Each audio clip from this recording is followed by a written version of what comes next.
Thank you for joining the International Falls Area Chamber of Commerce for this edition of Small Business Saturday.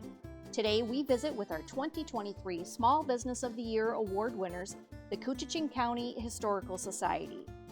We could easily create more than a week's worth of interesting and very intriguing videos with all of the trivia, tidbits, and facts we learned today. Instead, we'll let Corey explain a few of the cool features found at the museum. And of course, we encourage the public to stop by the museums and visit with Corey and Ashley about all of the legends, lore, mysteries, mayhem, and maybe a few ghost stories from the area.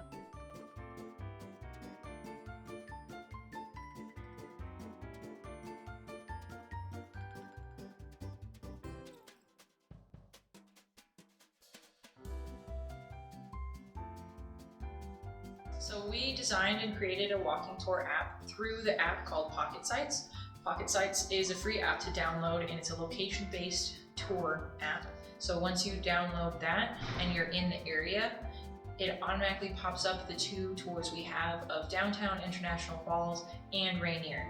So there's two different ways that you can explore the tour, either by walking along with the tour and seeing these buildings with your own eyes, but also seeing the historic photos on your phone and historic information, or you could do it from the comfort of your own home, because there is a virtual option. So, and you can search for these tours too, so you don't even have to be in the area to look. You don't have to be in the area to look at a ghost. It's a dehumidifier.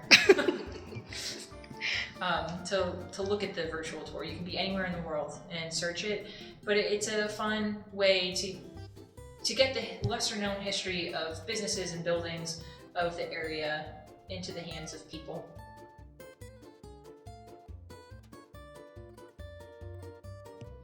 Yes. So the museum, if you believe in the paranormal, this is definitely a place that has paranormal activity. So, take that with a grain of salt. Not everyone's a believer, but even as a skeptic, me and Ashley are both skeptics, there's been a lot of stuff that has happened that it's hard to disprove. It's hard to explain away scientifically. So we've had things move all the time. Things get tossed off the shelves in the gift shop. We hear voices. People talk to us when there's no one around. We hear laughing. People have whistled at us when we're closed. We have video evidence of audio evidence of voices talking to us and responding to questions. We have photographs of orbs, if you believe in the orb theory. So we've got quite a bit of quote-unquote evidence to prove that the museum is a little bit haunted. It's not scary, but it's haunted.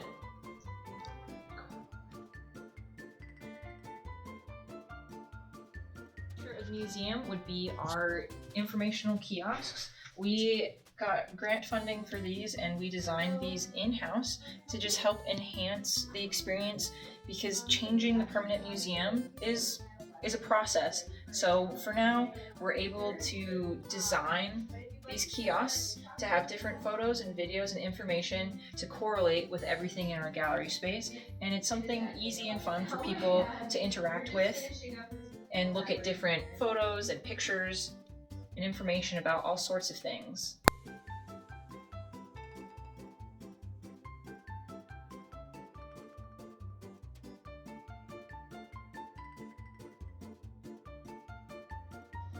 So we do have a museum YouTube channel, and on our YouTube channel you can find our very popular series, History on Tap. Almost all of the events that we have done have been recorded and are uploaded to our YouTube channel, and we cover topics such as prohibition, hauntings, to rum running and prostitution. We cover all of the fun things that people don't normally get to hear about during the daytime hours at the museum. So a History on Tap is also a really informal setting. We do it at a pub in Rainier called Looney's Brew.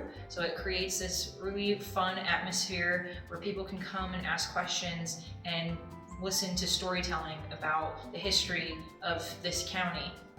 We also, on our YouTube channel, have a documentary that was made by two local high school students, Ellen Windles and Emma Saxon. We partnered with the Smithsonian Institute for one of their hometown museum programs, and they gave them funding to create a documentary to highlight the history of their area, and they chose to highlight the controversy of this area. So they talk about the E.W. Backus versus Oberholzer controversy, the Boise Cascade riots, and the controversy around the founding of Voyageurs National Park. And all of that can be found on our YouTube channel.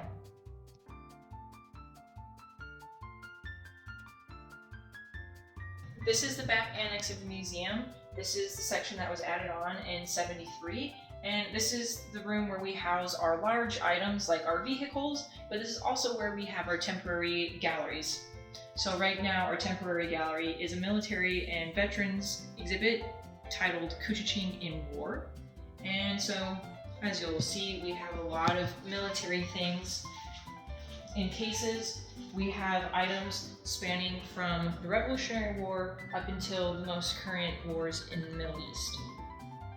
So each temporary exhibit is up for just about a year. So they're up through the busy summer season, and then it'll start getting taken down around November, December, and then our new exhibit, which has been undecided, will go up in January.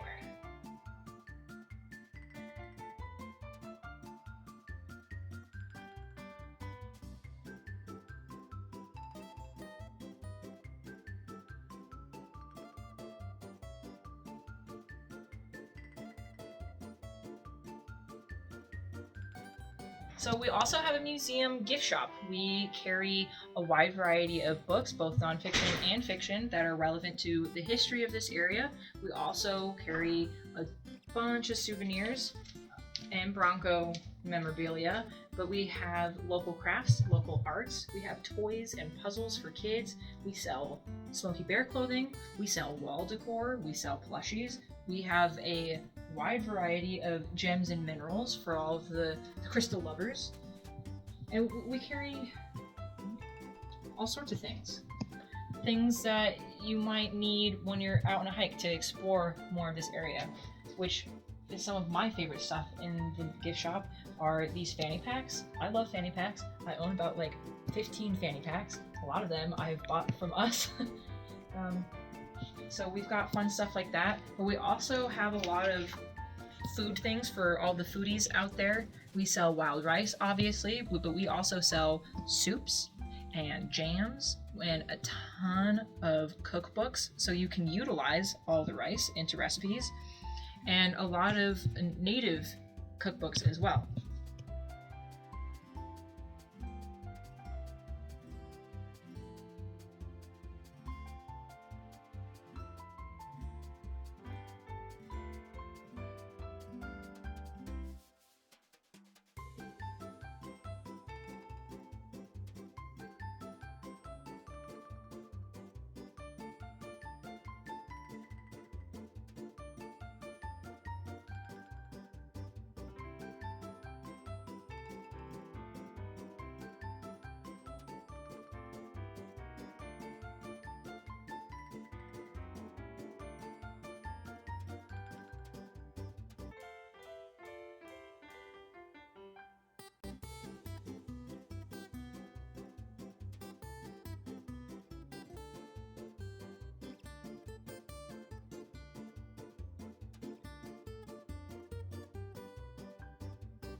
I think the most enjoyable thing is working with visitors.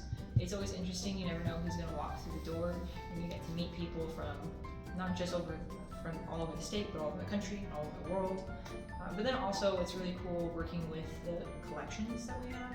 Sometimes you come across really unique and fun items. So the history, just the general history is probably the coolest part about working here.